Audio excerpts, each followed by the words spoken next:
Here we go. All right, I hope that's in focus. I'm going to take the wheels off now, and because I'm not going to be using them. And then what I'm going to do is turn it around and put this end, stand it up. And this way, it'll give me a lot more room once I'm inside. Because standing up, it's got a much smaller footprint. You know, it's 50 something inches this way, but it's only 30 something inches this way without the wheels. So I'm going to clean everything out a little bit, take this top off, and then put some cardboard down, stand it up, and then take the wheels off. And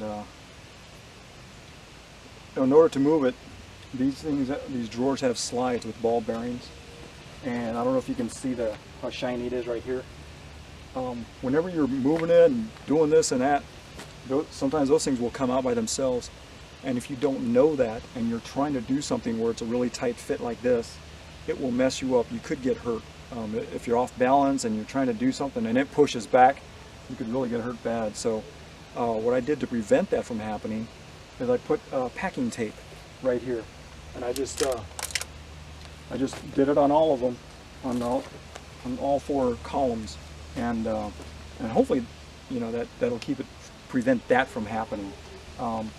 Anytime you're working with something that's heavy and awkward and in a weird situation, you want to minimize the possible dangers, and you definitely don't want to get hurt. And so that's it for now.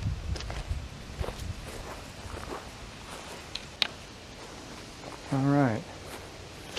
Well, as you can see, I got it turned around because the handle was on the other side, and I was able to flip it up onto the cardboard, as you can see there. And these are 1/2 inch, and there's 4 of them. And part of the problem that I had with mounting this inside the motorhome is that I'm not going to be able to use the same equipment. I need it to be as close to the ground or the floor as possible, and so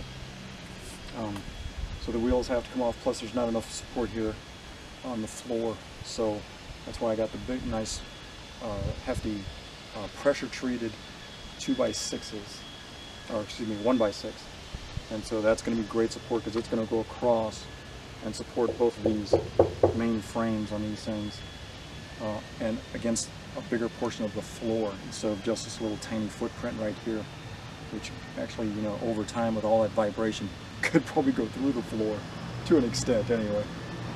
So I'm going to go ahead and take this apart and then see what happens.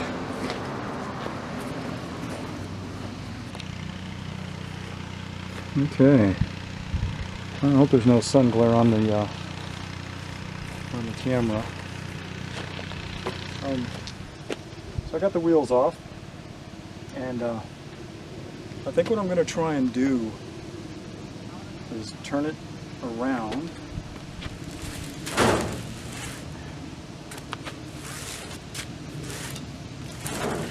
like so, because the handle is a good spot to pull up on.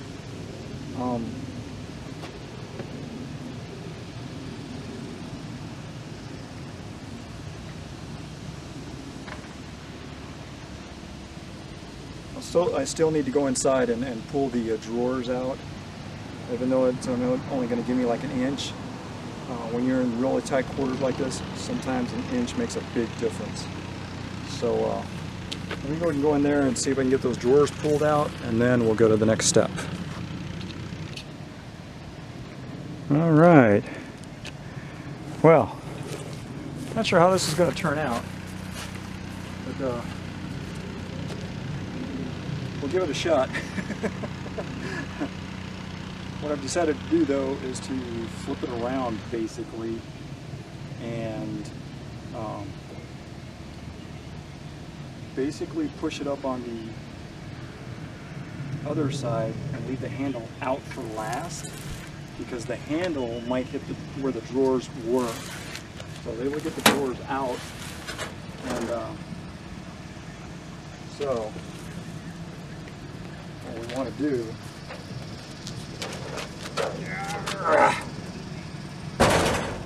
move this thing around.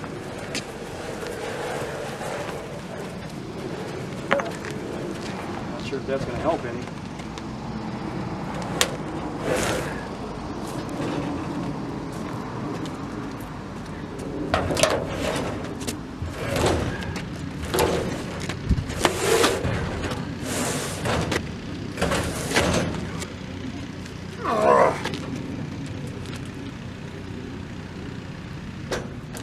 Like that.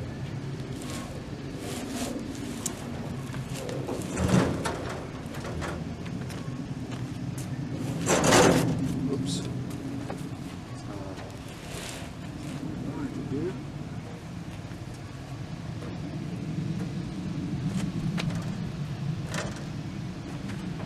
Yet. Inches to spare. Alright, I gotta stop laughing before I do this because I'm gonna have to use all my strength on this. Okay.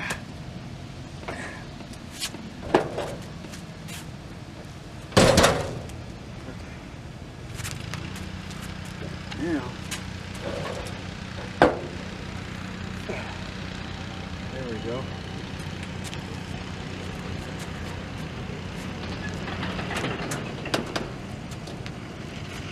Pull it back just a little bit.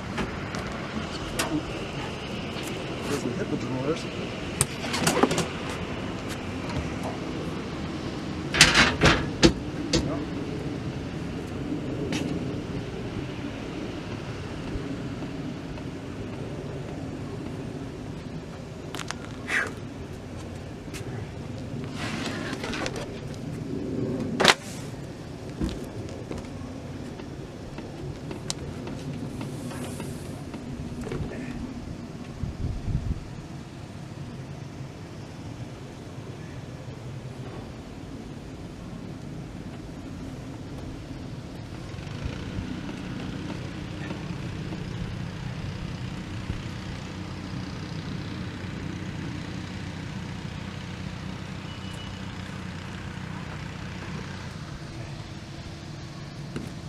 So I have an area rug right there, which is helping me slide it around, and then it's going to go up on the carpet, which also has a vinyl runner right there. So the carpet or the runner, they're both slippery, so it'll allow me to manipulate it and get it in the right position.